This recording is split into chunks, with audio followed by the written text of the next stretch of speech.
economic and social justice. No time more than now do we see a need for that. Over the last 3 years, we've seen a rise in racism and issues coming from our leaders at the very top that seem to be designed to do nothing more than divide us as a nation. I think it's time that we had someone in Washington who will fight against those things, who will make sure that incidents like what happened with Ahmaud Arbery in Brunswick stop, that people can start trusting our civil and criminal justice systems again. And so I look forward to serving you in the United States Senate. Thank you. Morning. Thank you, Robert. Hey. Our host has informed me that Robert Bryant has joined. Mr. Bryant, are you here? Hey. Is Robert Bryant here? Yes. Oh, I was muted. I'm sorry about that.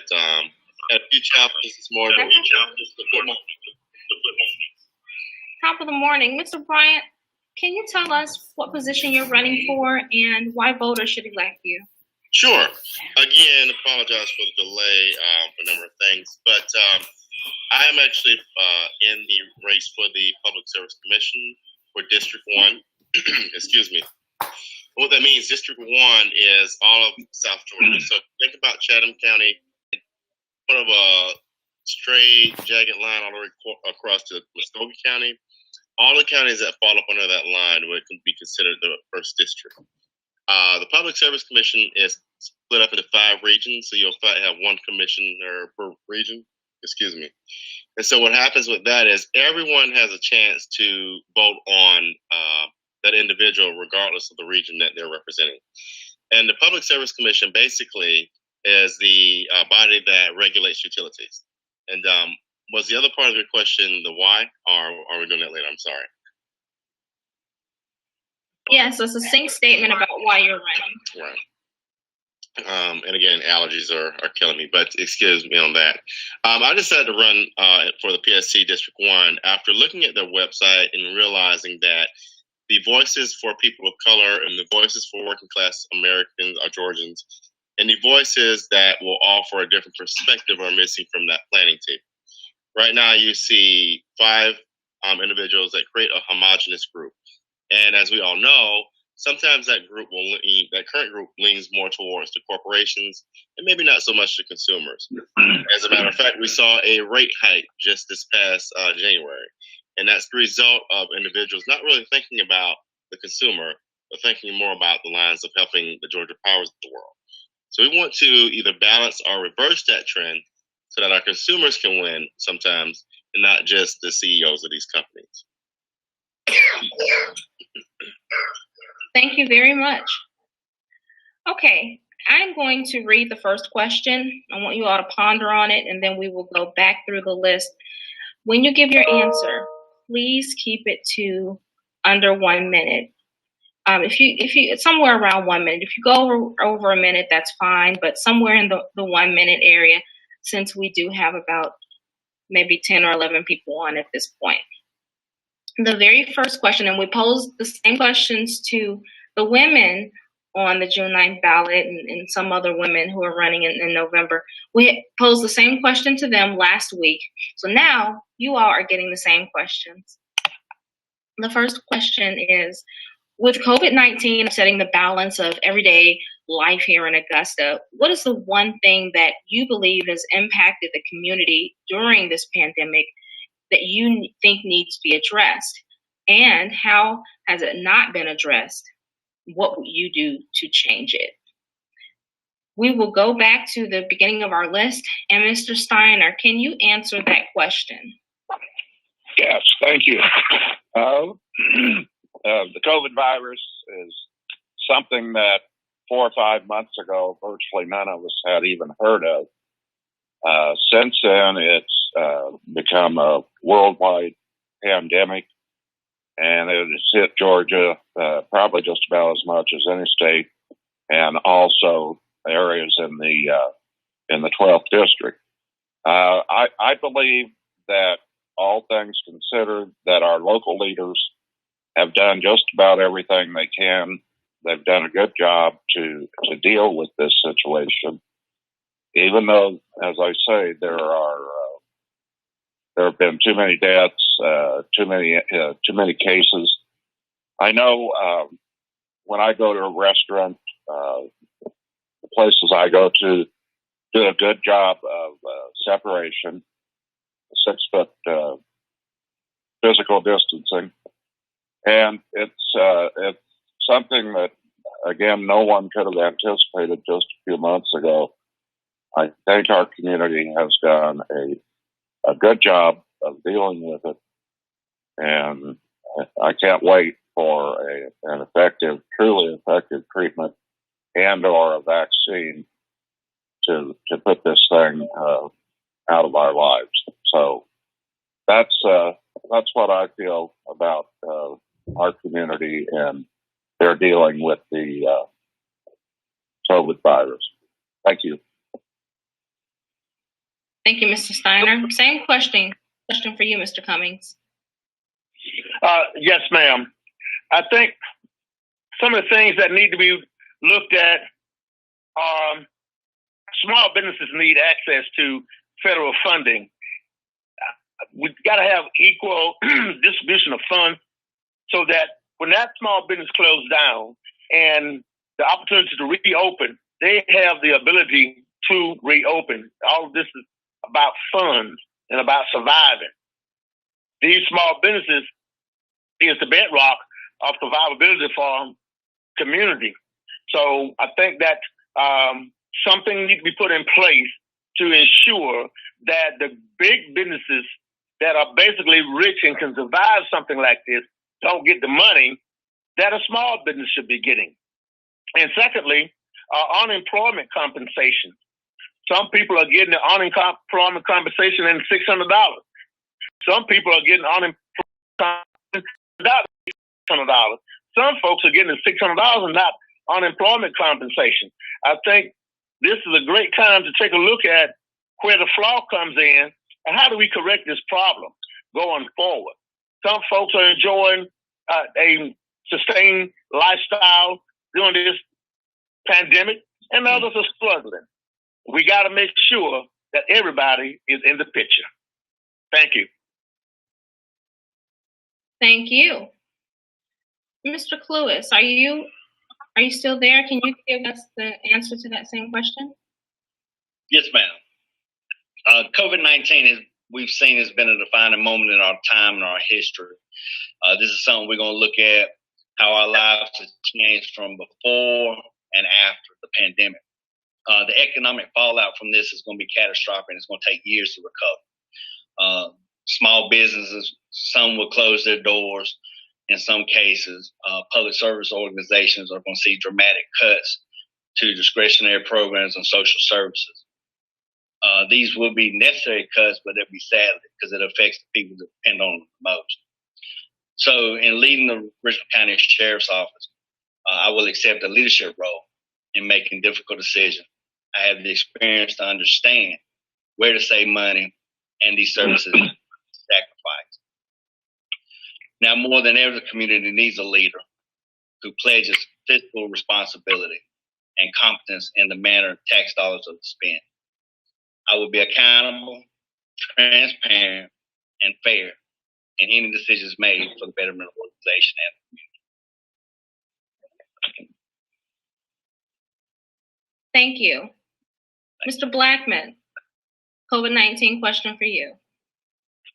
Well, I think hands down, the number one issue we're dealing with is as it relates to, and just so you guys understand, fundamentally, the biggest challenge that we're facing right now in our communities is access to wireless broadband as it relates to the Public Service Commission. I want to make a differentiation really, really quickly. Robert Bryan is running for myself and John Noel. We have a primary running for District 4, but again, this is statewide. But when kids in rural Georgia and kids that don't have access to wireless broadband don't, when they have to drive to McDonald's or Burger King or Chick-fil-A or any restaurant just to have access to wireless broadband, I think that is a huge issue. I was very fortunate during the Obama administration to have worked with Michelle Obama on her Let's Move campaign, which addressed childhood obesity. and we specifically dealt with what was deemed as food deserts. Well, we're seeing a time now with COVID-19 where we're entering into a time of information deserts, areas where our children are going to be further left behind. My wife and I are very fortunate to have access to high-speed internet. We're both, educated and can help our kids with homework. But my heart goes out to areas around Georgia, even though the governor and AT&T recently announced, I think it was something like 500 hotspots, mobile hotspots around the state. But in a state with 10 million people and a state where small business leaders and owners that are needing access to high-speed internet, when they don't have that access, that causes a problem and it cripples specifically minority businesses. And when low-income and moderate-income families and young kids that are in rural areas that don't have access to adequate education cannot log on to the internet, what does that say for our leadership? So as your next public service commissioner, my commitment is to make sure that we not only press the utility companies to expand wireless broadband, but we take a lead and show other states around the country how to not leave poor people behind by creating pathways out of poverty. Thank you so much. Thank you very much. Appreciate it. Same question for you, Mr. Knoll.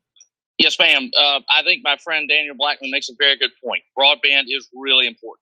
And one of the things we've noticed from the PSC is that they have squandered about $25 million a year that is in a landline service fund. It's called a universal service fund. All landline ratepayers in Georgia pay it, and creates $25 million a year. And so through real negligence on their part, they've been spending this money not on broadband expansion, but on copper line expansion to rural areas. And so over 10 years, that's $250 million.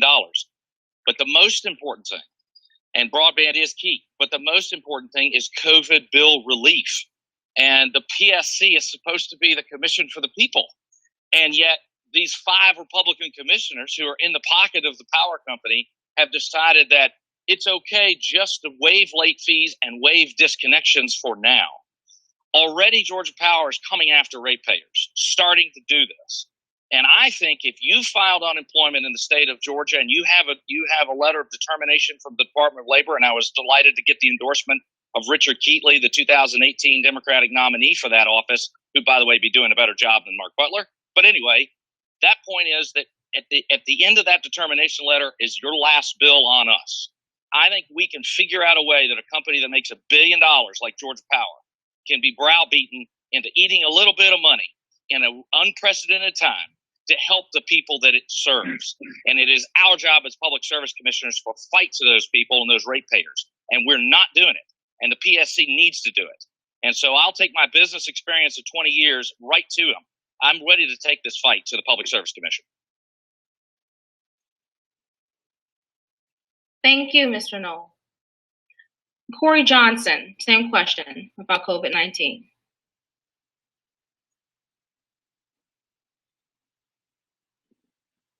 Mr. Johnson still with us? Okay, we'll move down to muted. Yeah, we was muted. A lot of background noise. But anyway, I echo some of the same sentiments as Dan. Local leaders have done a pretty good job with manning the virus as it relates to our government. However, we know that the fallout is going to be extreme, especially with small business and businesses alike. Being a small business, of course, I understand concerns that a lot of others are having. I've been fortunate to be able to sustain through this virus, but I know it's others who haven't. So providing resources for those who may not have them, being able to give them the information that's needed to maybe seek funding to be able to sustain through this is going to be critical. But I think within the government, to look at avenues to maybe suspend some of the fees that some of the citizens may encounter throughout the year to kind of help to break down some of the expenses that they have throughout this pandemic as well. So I think there's several avenues that we can look at, and I'll be open to do that and be willing to talk with those leaders to make sure that these things happen. But all in all, I think primarily is trying to keep our economy strong, working to make sure that small businesses sustain and providing resources to them is going to be key to get through this. Thank you, Corey Johnson. Same question, Michael Thurman. One thing that happened quite a bit was people didn't know where to get food. Luckily, our school systems were providing food for children, but federal law mandates they can't just give that food away to adults. But what we do have is schools and churches in neighborhoods have commercial kitchens. So we need to work with those. So if anything like this happens again, that we have the ability to get them the raw foods so they can cook the foods and the people can walk to those places. Bus service was still available, but people were scared to get on the buses because they were scared to catch the virus. So making cooked, healthy foods available for people is a huge deal.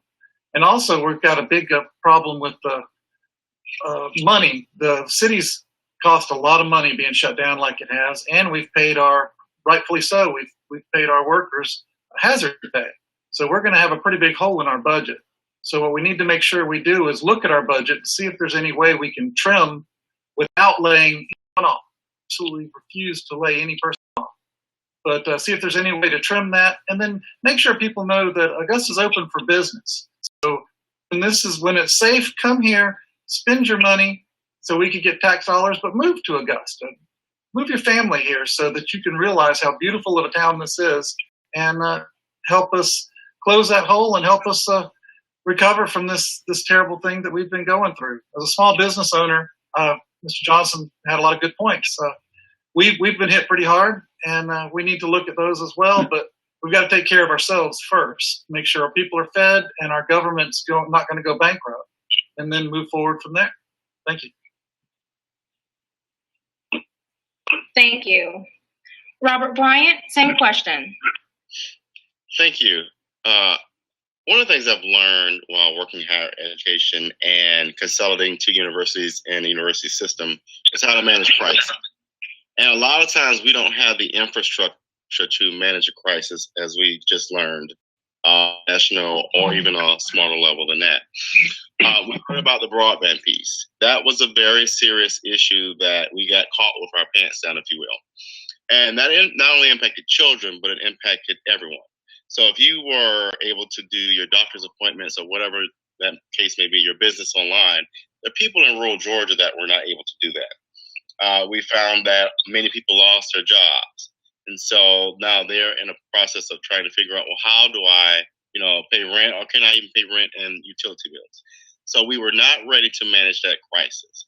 I believe that being able to navigate things like consolidations and managing the process have helped me to understand that the bigger problems we may see in front of us, it's the small details that tangle up in those bigger problems are many times the things that we miss. And so making sure that we have safeguards in place to avoid these many issues, or how do we navigate those issues when we encounter them? We should have been prepared for that people might lose their jobs, especially in the restaurant and hospitality businesses. We should have been prepared to place safeguards in place to help those citizens out. And so I think that planning ahead, having people at the table who have the professional expertise to guide us, I think those are the key pieces to help us prepare in the future. Thank you, Mr. Bryant.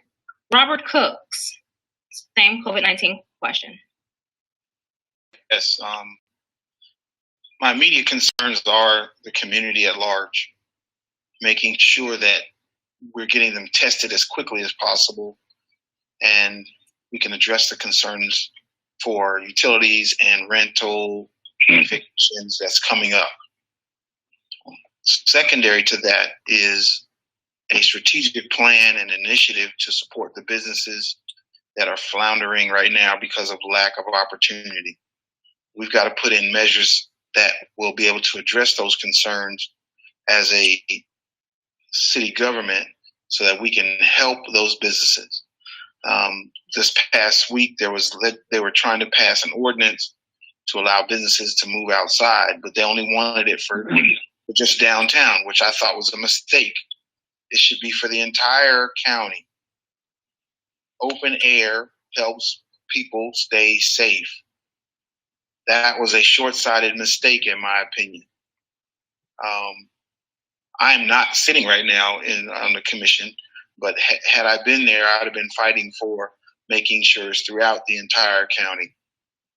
We have a responsibility to the long-term growth of the community, and we are charged with taking care of all citizens and all constituents throughout the government. This pandemic is impacting people more than they know. The second wave, which everybody talks about, is coming upon us in the fall. Are we going to be ready? We need to be planning for a second phase. And how are we gonna deal with that? How are we gonna support the community so that they can get through this issue? My name is Robert Cooks, and I am a candidate for the people, for the government, and for all. Thank you. Thank you, Mr. Cooks. Jared Williams, same question. So a large part of the district attorney's job is to make recommendations as to bond as well as recommendations on sentencing.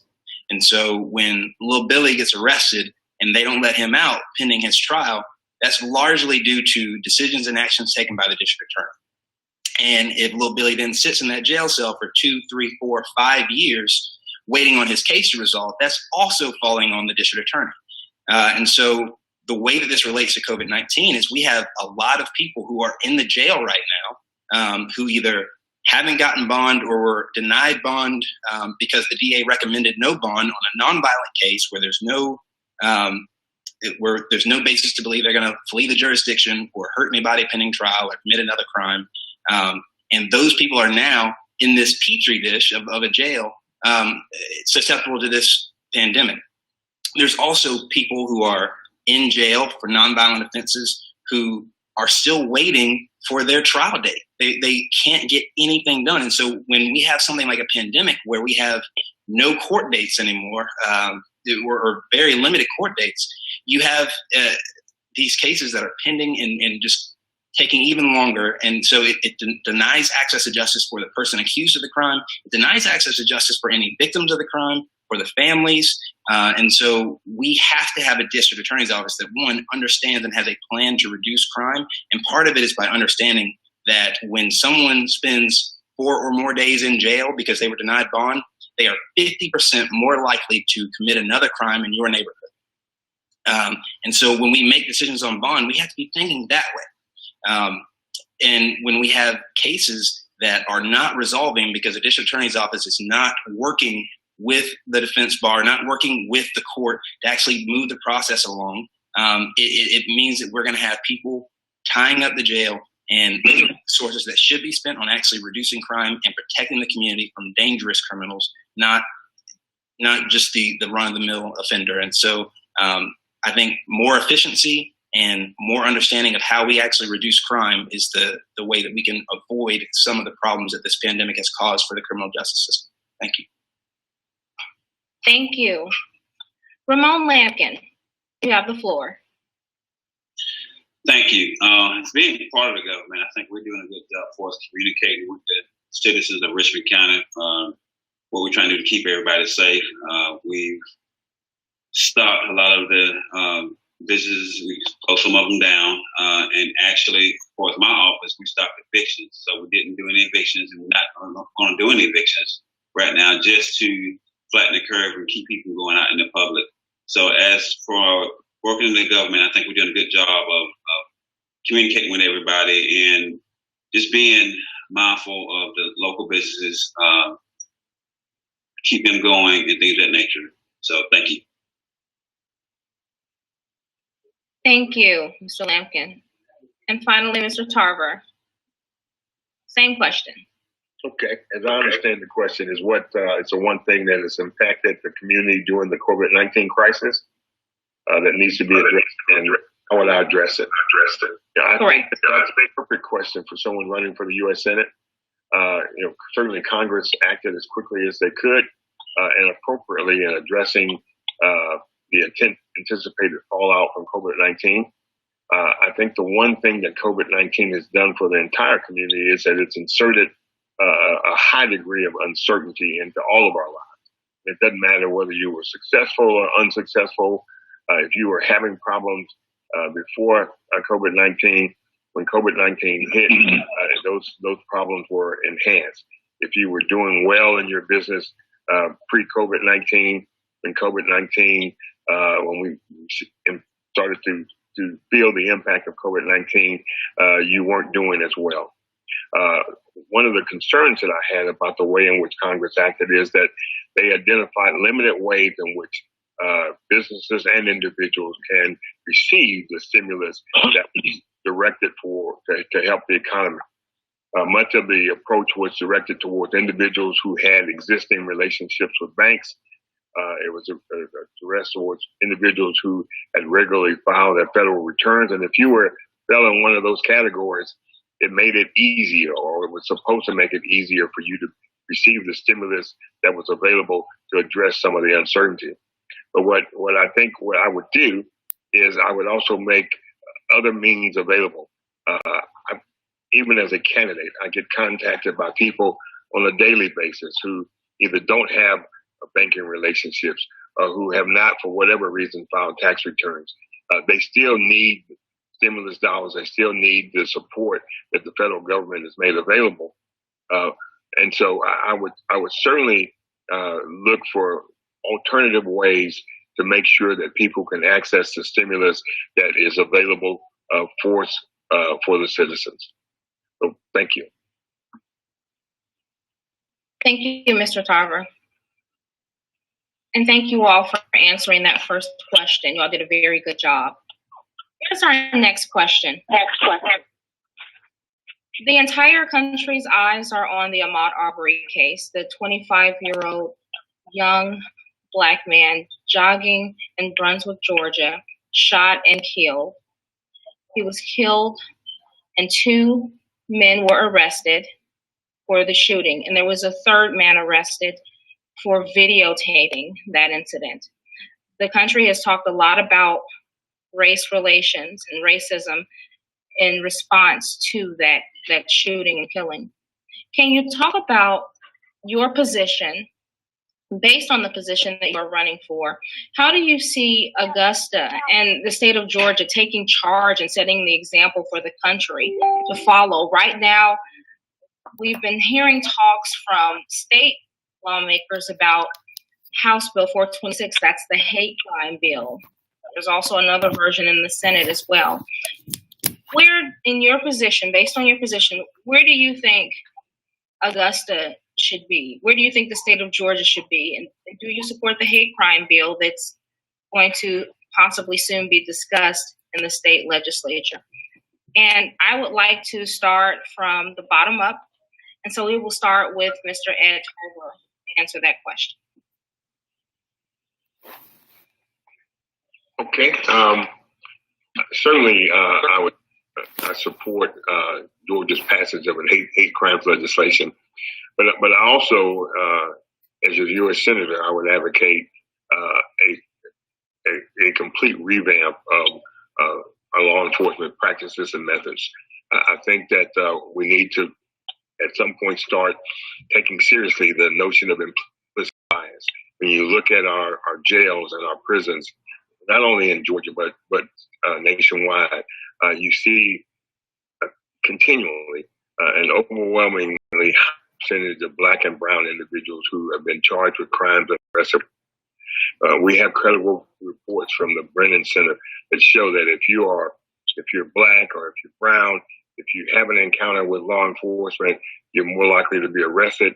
If you're arrested, you're more likely to be charged, and if you're charged, you're more likely to be convicted. And if you're convicted, you're more likely to serve a term of confinement. And as a result of that, our jails and our prisons are full of folks who have committed, who have been charged with, or who have come in contact with law enforcement. So I think that the way that our process is being enforced now, it gives the implication that if you are Black or brown, that you are prone to violate crimes, to commit crimes, that you are lawbreakers. And I don't think any of us believe that to be true. That's just not true. So we need to look at how we're enforcing our system of criminal justice. I wholeheartedly support criminal justice reform, and I certainly would fight to make sure that we continue to look at whether or not there's implicit bias in the practices and procedures that we use in law enforcement and what we can do to eliminate that implicit bias. Thank you. Thank you, Mr. Tarver. Ramon Lamkin had to step away for another commitment at noon, so we will move to Jared Williams. Thank you.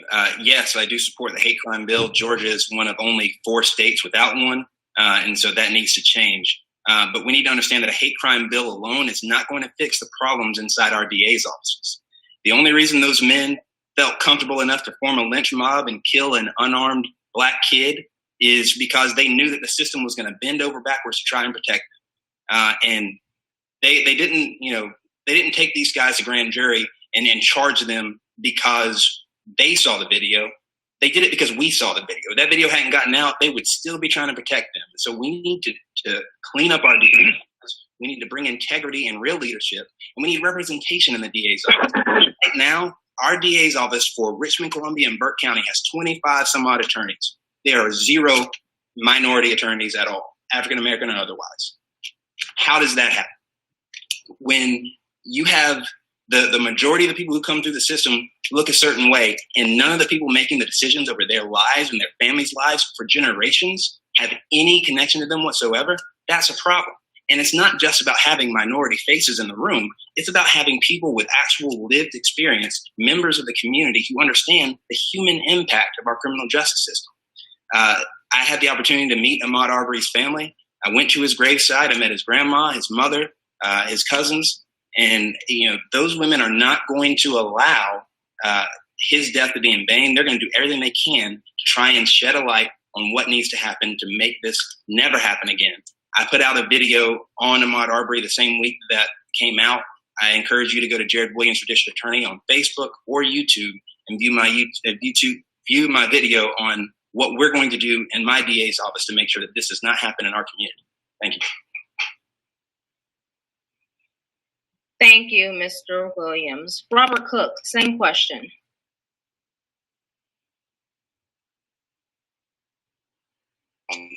In Augusta, we have the opportunity to right some historic ills. The seat I'm running for will put me in a position to help influence ordinances and policies and codes that will affect the future of our community. That being said, we need to make sure we have economic balance as well, that there is consideration for all parts of our community to have equal opportunity and can pursue the American dream, whether it's business, home ownership, whether it's equal rights among all of the people in our community. It's unfortunate for the situation the young man went through in Brunswick, but I believe as a community in Augusta, we need to go a step further. And we need to make sure that we're looking at not only the judicial system, but our procurement system, our business systems, our services, so that there's consistency in what we have to offer the constituents, whether you're a homeowner, a renter, or elderly or not. We need to make sure that that is a priority in the city of Augusta. It needs to be in front of us. We need to address the issue with the disparity study. It's all related. Let's address the disparity study so we can create economic parity, or at least the opportunity for it, so that we can try to eliminate the concerns, the economic concerns. The economic concerns will tie back to the legal concerns.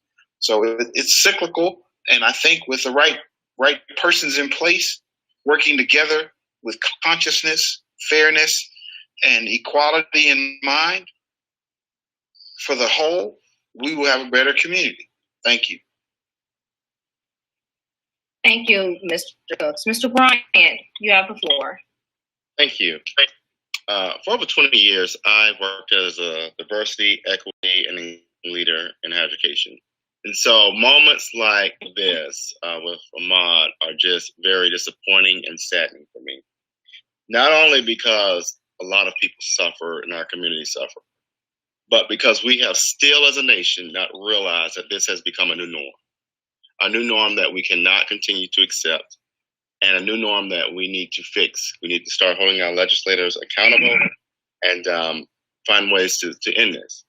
Under Francis Johnson, Reverend Francis Johnson, I was the education chair for the NAACP. And during that time, we tried to alleviate some of these pressures, and I'm glad to see that President James Woodall is continuing that journey.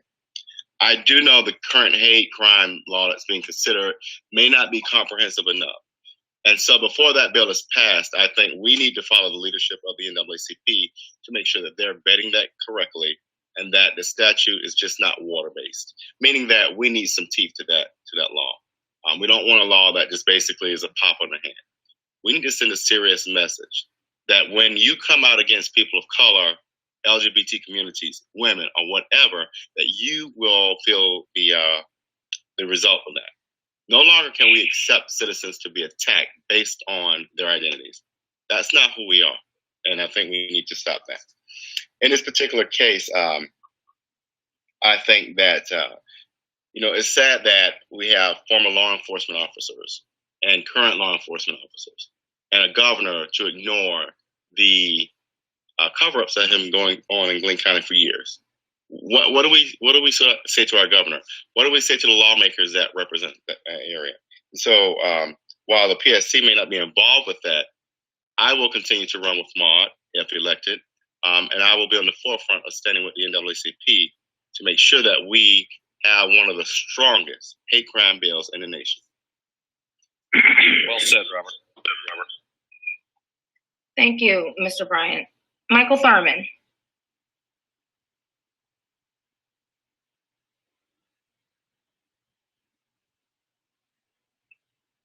Mr. Thurman, are you with us? Oh, is that better? Okay. Thought I hit it right. Okay. I'm definitely for the hate crime bill. I think that that's a very strong tool that we can use to punish people who do just horrendous deeds. I grew up in South Augusta, Meadowbrook Drive, and then I lived in Apple Valley for 10 years after that. And there, even though there were poor neighborhoods, we were all family, whether we were black or white. It didn't matter. We all helped each other out if we got sick or needed sugar or needed a ride. And I would like to get my world more like it was when I was a child. Now I live in District 1, and there seems to be a line, a big division line between the two races. And I think that doing away with that, helping people to get along and realize that there's not as much difference as the color of the only difference is the color of our skin, then we need to teach that in schools. We need to make sure that children in school aren't scared of the police. I know police come if there's a problem, but we need to make sure police officers come and tell jokes at an assembly or do something fun to let everyone know that they're human beings. And most of them, there's always a bad apple in the barrel, but most of them want to do good things for society. So if children are less prone to be scared of police officers because they've seen them in regular everyday life, then they're more prone to communicate with them, tell them bad things that are going on, and working together, we can make our lives better. Only working together can we improve things and make it to where the color of our skin no longer has a bearing on how we're treated by law enforcement or how we are getting jobs or how we're running for commission. We need to focus less on black and white, more on what's wrong and on what's right. Thank you. Thank you, Mr. Thurman. Corey Johnson. Yes, first of all, I do support the hate crime bill. I agree with Mr. Jared Williams about making sure that not only the bill is concise and is specific about the things that it will enforce as it relates to anyone is prosecuted, but I think we need to make sure that as we continue to talk with our law enforcement, the sheriff, of course, our state legislators and our national legislators, we continue to put forth measures that will make sure that whatever happens in the future moving forward, that these folks who commit these heinous crimes, they will be prosecuted to the fullest, and it will not be by a unbiased. This is something that, of course, being a part of an organization like one, the Blackman of Augusta, and of course of America, we teach our young mentees, what they see is what they'll be. But we also try to warn them about the encounters that they may face out there and how to conduct themselves when they're out there, because we do know that it's people out there that's doing bad things. But at the same time, everybody that of color is not bad. Just like everybody that's not of color is good. So we have to make sure that we continue to push that and enforce that. But one of the key things for me is making sure that we continue to have that dialogue, because without the dialogue, we can't move forward. And of course, that's something that I encountered when I came to commission in 2008, and trying to bridge that gap and make sure that the relationships between Black and brown people and our white counterparts are conveyed, and that we have a mutual respect and understanding for one another, regardless of where we come from, our economic and socioeconomic background, that we can also have that honest dialogue about the things that are truly going on in our community. So I want to make sure that we continue to do that. I want to continue to make sure that the state legislators, as well as our national legislators, are putting forth bills and ordinances and things that can be done that will enforce these crimes when they happen, and make sure that these people are held accountable, because until then, they continue to commit these crimes and of course, get zero jail time. So I definitely support that bill, but I think we need to make sure that we do a little bit more to make sure these things are enforced a little bit more properly as well. Okay, thank you, Mr. Johnson. We are moving right on up the list. I know that we are going a little bit over time, but as we narrow down, make sure you keep your question to 1 minute. Okay, John Knoll, same question.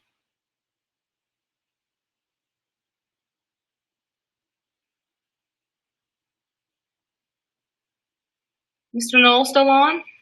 Unmute. My fault. This is a subject matter that deserves more time, not less, but I want to be respectful of the situation. I jumped in the car basically when they announced the rally in Glenn County and was at that rally. I'm a runner. I'm actually in running attire now. When we finish this call, I'll be running.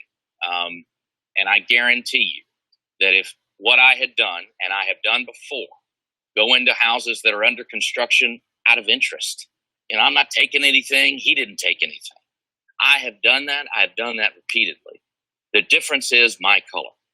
And it infuriates me that 2 months after the fact, only when the video is released, does everybody wake up. And that is revealed for people to wake up. It was sad. But there's lots of things related to this. On the PSC, we tell Georgia Power who they contract with. And less than 2%, 3% actually, of all contracts with minority firms. There are little pieces of this puzzle that are all intertwined. And as a PSC commissioner, I would mandate we're all as valuable together, and every life is as valuable. And I'm sorry, I run with a mod. I have a Run with a Mod shirt in my car. I thank you for the question. Thank you for answering, Mr. Knoll. Mr. Blackman. Yeah, so I mentioned earlier about my background in environmental justice and policy, but I've got over a decade in civil and human rights. In 2012, I was with the National Action Network in D.C., as well as in Sanford, Florida, after Trayvon Martin was shot. And I'm going to first say, while I agree with the hate crime bills, at the core of this issue is not the hate crime bill. It's basically the citizens arrest statute that's still on the books in the state of Georgia and around the country, which is exactly what we fought against with National Action Network. This idea that the citizens arrest statute that happened way back during Jim Crow era laws is still on the books and affecting our communities today. I don't want to stretch it as it relates to the Public Service Commission.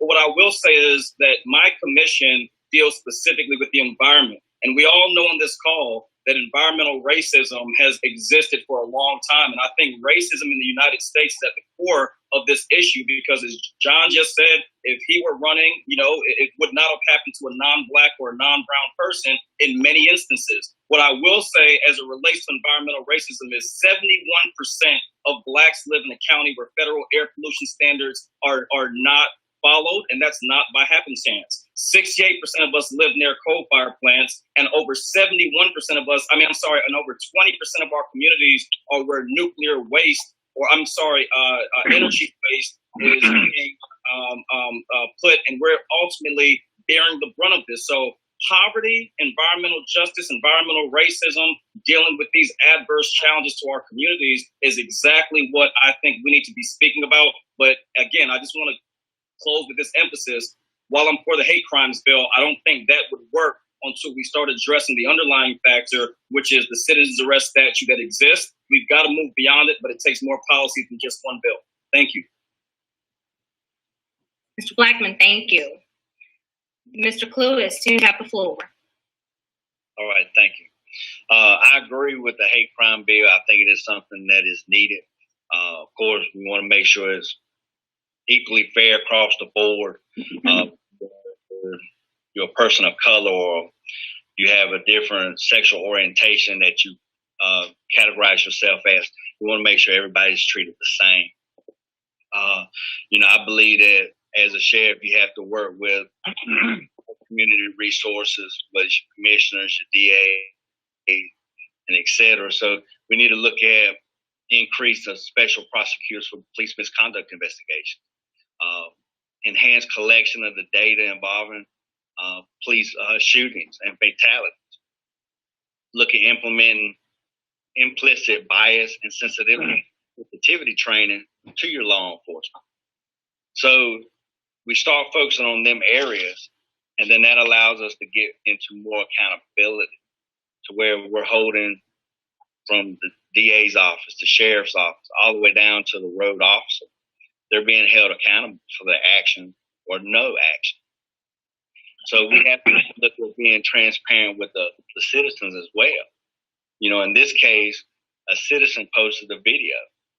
There, to me, in some instances, that law enforcement, we have the evidence in place for whatever crime we're charging a suspect. But sometimes in my opinion, you can release bits and pieces of a video or some kind of photograph to let the public know that this is what happened. We are investigating, and we're going to do our best to make sure the right person gets charged and they receive punishment for their crime. I believe a lot of administrators, they're afraid to do that. And then that causes some of the mistrust between law enforcement and the public in general. People think there's a cover-up. There's something being hid. So we have to look at being transparent with the citizens and holding everybody accountable. And as the sheriff, I'm going to work with everybody because at the end of the day, I'm working for you, the people, and I'm a sheriff of the people. And we're going to do everything we can to make sure we have fair and equality across the board, whether it's enforcement or investigating of a crime. We want to make sure Richmond County is the safest it can be, and we do everything we can to be fair, transparent, and hold people accountable for their action. I certainly appreciate your vote. June 9th, Randy Cluess for Richmond County Sheriff. Thank you.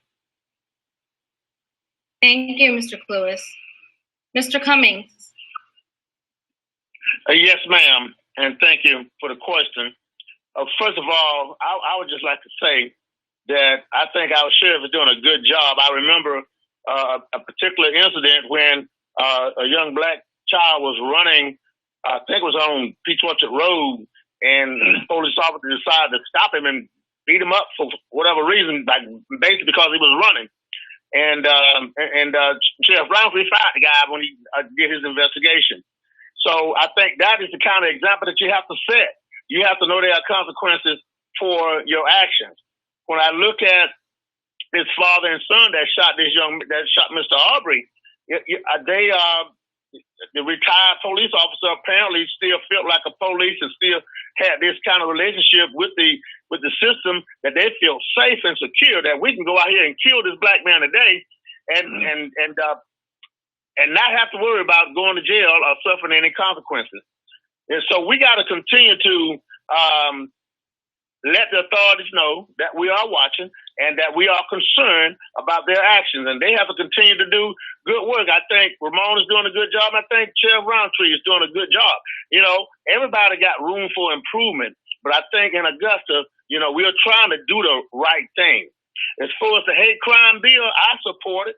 I think that we got to have an unbiased oversight, somebody who does not have a dog in the fight to overlook these entities and make sure that the right things are happening, that the dog and the brown people are getting a fair shake.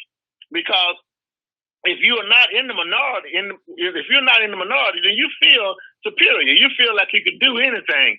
And that feeling of superiority got to be taken down to a level where everybody can get equal justice under the law. Thank you. Thank you, Mr. Cummings. And finally, Mr. Steiner. Thank you. I think a lot of people would be surprised that we don't have a hate crime legislation in Georgia at this time. I would certainly support that. It needs to happen. The two men that shot Mr. Arbery had no justification, no way was there any way that they shouldn't be punished to the fullest. I don't understand the whole background of this, why it wasn't prosecuted immediately. You could probably guess that had something to do with race down there. But we need to have hate crime legislation. I know I had quite a few years prosecuting crimes, and that if I had been in this county and been a prosecutor or deputy prosecutor, I would certainly want these guys prosecuted to the fullest extent. I feel terrible for the family of Mr. Arbery. He was doing nothing wrong at all. He was running down the road, and there was absolutely no excuse for what happened to him. But again, back to the basic question, yes, I would fully support hate crime legislation and do whatever I could to help implement that. So thank you. Thank you so much. Gentlemen, we are done with questions. We've talked about what you're running for, why voters should elect you. We've talked about COVID-19, and we've talked about the hate crimes bill and what you believe should be done differently when it comes to race. So very good job. Round of applause for each and every one of you, and best of luck to you. And I am going to hand it over to Mr. Porter. All right. Thank you, Mr. Boyce. Gentlemen, we do appreciate you taking out some of your time to answer these questions. These are awesome answers. We look forward to you all leading us into the future. With that hate crime bill, in the near future, we do plan to put some pressure on the Capitol to get this bill passed. And we're going to solicit some of your support when we start making our movements. We're asking them to join us and putting that pressure on them up there in Atlanta. And together, I truly believe that there really is power in numbers. So the more people that we can get to support that bill, I think legislation is going to really pay attention and make it happen for us. I'm going to bring Dr. Teacher back on so she can give some closing remarks, and then we will have a closing prayer, and we'll call it a day and see if we can get her back on here.